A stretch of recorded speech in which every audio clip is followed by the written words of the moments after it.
Shalom, salam sejahtera buat saudara-saudaraku.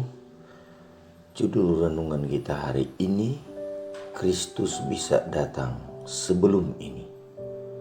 Ayat renungan kita terdapat dalam Kisah Para Rasul 1 ayat 6. Tuhan, maukah Engkau pada masa ini memulihkan kerajaan bagi Israel? Mari kita dengarkan keterangannya. Jikalau semua yang sudah bekerja bersatu dalam pekerjaan pada tahun 1844 menerima pekabaran malaikat yang ketiga dan menyiarkannya dalam kuasa Roh Kudus, maka Tuhan akan bekerja dengan hebat dalam usaha-usaha mereka. Terang yang besar akan dipancarkan ke bumi ini. Bertahun-tahun yang lalu, penduduk bumi seharusnya sudah diamarkan.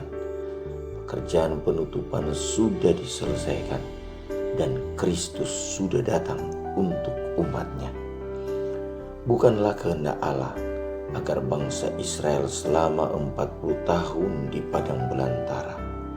Ia rindu memimpin mereka langsung ke tanah Kanaan dan menempatkan mereka di sana sebagai umat yang kudus dan berbahagia. Akan tetapi mereka tidak dapat masuk oleh karena ketidakpercayaan mereka. Ibrani 3 ayat 19. Oleh karena kemurtatan mereka binasa di padang gurun, dan yang lain dipelihara untuk memasuki tanah perjanjian. Demikian juga bukanlah kehendak Allah menunda kedatangan Kristus itu begitu lama, dan umatnya harus tinggal di dunia yang penuh dosa dan duka cita ini. Tetapi ketidakpercayaanlah yang memisahkan mereka dari Allah. Sementara mereka menolak untuk melakukan pekerjaan yang ditugaskan kepada mereka, yang lain dibangkitkan untuk mengabarkan pekerjaan itu. Oleh karena kasihnya kepada dunia ini, Yesus menunda kedatangannya, agar orang-orang yang berdosa mempunyai kesempatan mendengar amaran dan memperoleh perlindungan padanya sebelum murka Allah dicurahkan ke dunia ini. Sekarang, sebagaimana juga pada masa-masa sebelumnya, penyampaian kebenaran yang menegur dosa-dosa dan kesalahan-kesalahan pada zaman itu akan menimbulkan perlawanan. Sebab barang siapa berbuat jahat, membenci terang, dan tidak datang kepada terang itu, supaya perbuatan-perbuatan yang jahat itu tidak nampak. Yohanes 3 ayat 20. Sementara manusia melihat bahwa mereka tidak bisa mempertahankan kedudukannya oleh Alkitab, banyak yang berkeras untuk mempertahankannya dengan segala risiko. Dan dengan roh dengki, mereka menyerang tabiat dan motif mereka yang mempertahankan kebenaran yang tidak populer itu.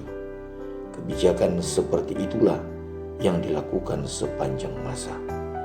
Elia dinyatakan sebagai pengacau di Israel, Yeremia seorang pengkhianat, Rasul Paulus sebagai seorang yang mengotori bait suci. Sejak dulu sampai sekarang, mereka yang mau setia kepada kebenaran telah dipersalahkan sebagai penghasut, bidat, atau pemecah belah. Orang-orang yang terlalu ragu-ragu menerima perkataan pasti nubuatan akan menerima dengan mudah suatu tuduhan melawan mereka yang berani menegur dosa-dosa modern. Roh seperti ini akan semakin bertambah, dan Alkitab dengan jelas mengajarkan bahwa waktunya sudah dekat bila mana hukum-hukum negara akan bertentangan dengan hukum Allah. Sehingga barang siapa yang akan menuruti semua petunjuk-petunjuk ilahi harus berani ditegur dan dihukum sebagai seorang pelaku kejahatan. Melihat keadaan di atas, apakah tugas juru kabar kebenaran?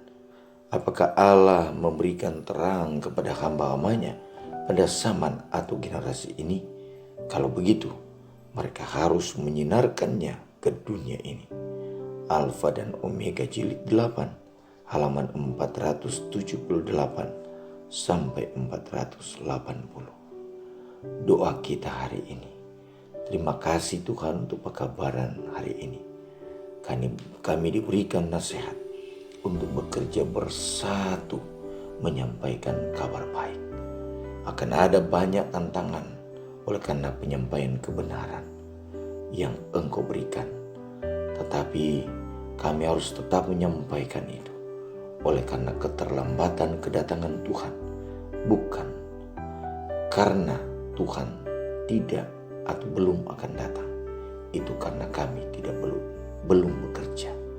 Tolong kami hari ini agar kami dapat melakukan tugas ini dengan penuh tanggung jawab, menyampaikan firman Tuhan kepada banyak orang.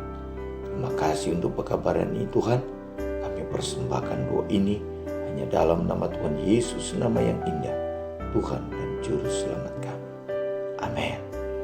Terima kasih saudara-saudara sudah mengikuti renungan kita hari ini. Tuhan Yesus memberkati.